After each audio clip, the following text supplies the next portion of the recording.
Hello, I'm Carol Adams. I'm an Emeritus Professor of Accounting at Durham University in the United Kingdom, and I'm living in Australia now.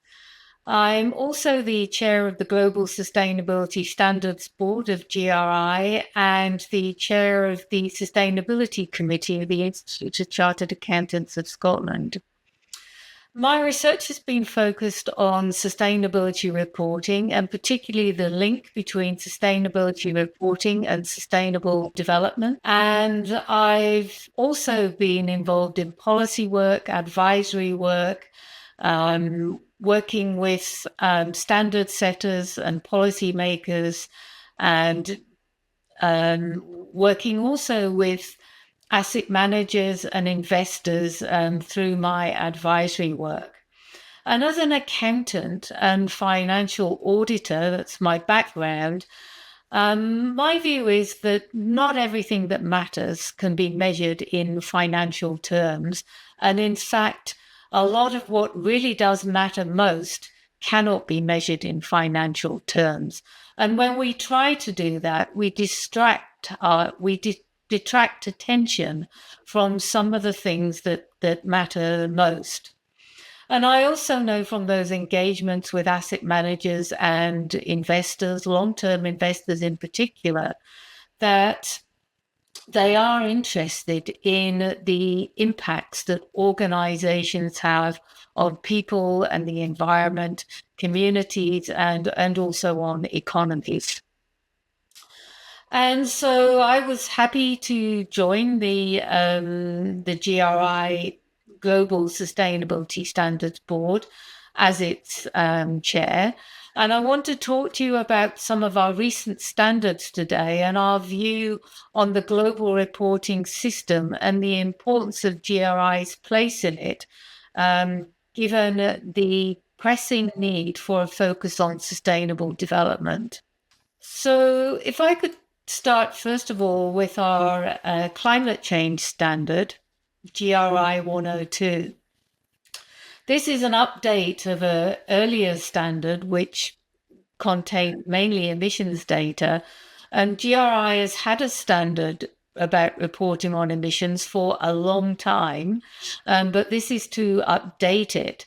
And as well as including the emissions data, the focus of our standard is on the human dimensions of climate change through the lens of just transition. So we're looking at how organizations impact on people whilst they're addressing climate change.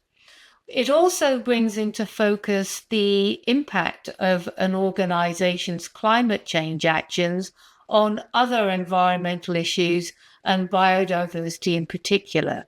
So we ask organizations to disclose the impacts of their transition and adaptation plans on people, on communities, and on biodiversity. And this really draws out the links between climate change and a whole range of other sustainable development issues, and the importance of organizations thinking about those other issues when they're trying to address climate change. Of course, we don't do this in isolation. We draw heavily on the Greenhouse Gas Protocol. Our emissions disclosure requirements are fully aligned with the Greenhouse Gas Protocol, and we also consider the Science-Based Targets Initiative. So along with the ISSB, the GSSB is a global standard setter, and our standards influence those of other regions and other jurisdictions. So, for example, we've been closely involved in the development of the ESRS in EFRAG, and our standards are mandatory in some other jurisdictions also. The GRI disclosures, and I'm not just talking about the climate change disclosures here, but the GRI disclosures in general are used by benchmarking organizations.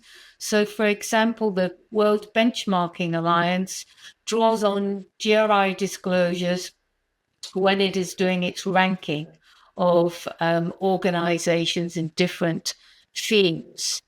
And the CDP also includes questions which are addressed through GRI disclosures in its questions to reporting organizations. And then there is the GRI 103 energy standard, which focuses on energy consumption, energy reduction, efficiency, renewable energy sourcing, and the impacts associated with energy consumption and the transition to renewables. So it reports energy-related impacts throughout the value chain, both upstream and downstream. Now, with this standard, as well as all our other standards, we're asking organizations to report their policies, the actions that they are taking to address the impacts, the governance oversight of the management of those impacts, and how they're incorporating them into decision making. And that's really important in terms of encouraging change. So by asking organizations to report these things, they're having to really think about them, and we're encouraging them to think about what is required to create change. The Biodiversity Standard GRI 101 was introduced last year. And that one is asking for location-specific reporting of biodiversity impacts of the organization's activities. We're also asking organizations to identify the direct drivers of biodiversity loss, such as land and sea use change or overexploitation and pollution. And of course, again, we're not doing this in isolation. Our biodiversity standard is cognizant of the Kunming-Montreal Global Biodiversity Framework, and we have worked with and influenced the TNFD and also drawn on the PBAF and the aligning accounting for nature. And of course, the Science-Based Targets Network there too. So going on then to talk about something that gets a lot of attention, the collaboration between the GSSB and the ISSB. Now, I've done a lot of work in financial reporting, financial auditing. My key focus has been through my research on organizations' impacts. But the GSSB also recognizes the importance of thinking about the risks and opportunities that these impacts bring to organizations. And this is something that we hope to work further with the ISSB on, articulating how the GRI standards set by the GSSB and the IFRS-S standards set by the ISSB can be used together to facilitate reporting on the organization's impacts, risks, and opportunities, including the risks that arise from the organization's most significant impacts. So we're not asking organizations to report specific, specified impacts. We're asking them to think about what are their most significant impacts. And the GRI 3 standard sets out a process to guide organizations in how to do that. And they don't have to follow this guidance, but we do ask them to disclose how they go about determining their material topics. And so the first stage would be to think about the organization's context and the context of the industry that it's operating in. And they could use the GRI sector standards to do that where there are sector standards. And then they need to think about the actual and potential impacts of the organization, and they might use the topic standards to guide in that. But the engagement with stakeholders in doing that, and experts also, is a really important part of that process of really being able to identify the significant impacts of the organization. And a fourth step is to then prioritize those most significant impacts for reporting. So really very principle-based, getting organizations to do the work in engaging with their stakeholders. We're not telling them what to report. They have to think about what are the most significant impacts. And when they're assessing significance of a potential negative impact, they need to think about the severity of that impact or its potential negative impact. And that's determined by the scale of the impact, how grave it is, its scope, how widespread the impact is. For example, the number of individuals that are affected or the extent of environmental damage, and its irremediable character, so how hard it is to counteract or make good the resulting harm. And so then we think at the GSSB, and I really believe this, through all the research and engagement work I've done with different stakeholders involved in sustainability reporting over 3 decades, I really do believe that most, if not all, of the most significant impacts of an organization will eventually translate to risks and opportunities, and they will have financial consequences.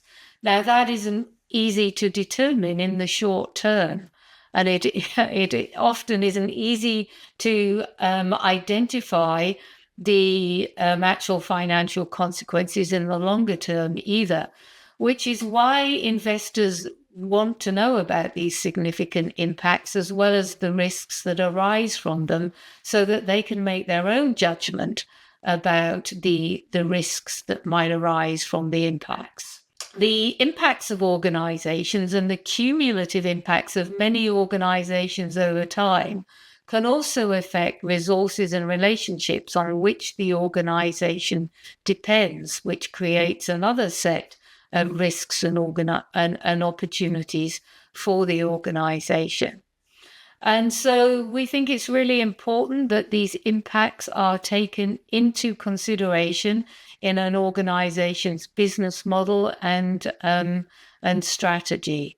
And we are developing guidance on how organizations can go from that GRI 3 process that I set out of identifying the most significant impacts to thinking about the risks and opportunities that derive from those impacts. Now, if an organization uses GRI 102 and IFRS S2 together for climate change, for example, they can provide information to meet the needs of a range of stakeholders, including investors, about the most significant impacts of organizations on the economy, the environment, and people.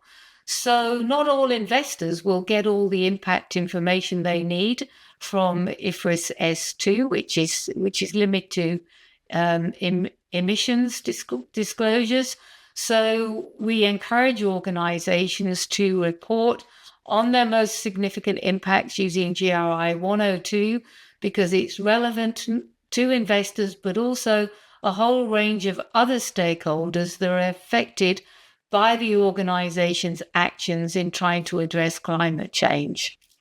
Also, the information on disclosure and information about the climate-related risks and opportunities that arise from the organization's most significant impacts are more readily determined when they're using both sets of standards and looking at GRI 102 and those significant impacts. And it facilitates better management and oversights of both impacts and risks when both standards are used. So that's just an example on climate change. But we do believe that as the GSSB that looking at the most significant impacts of an organization is really essential for a broad range of stakeholders. It's essential for governments to be thinking about, but investors also need that information because organizations find it difficult to identify risks And if investors have the impact information, they can form their own assessment of those risks too. Thank you.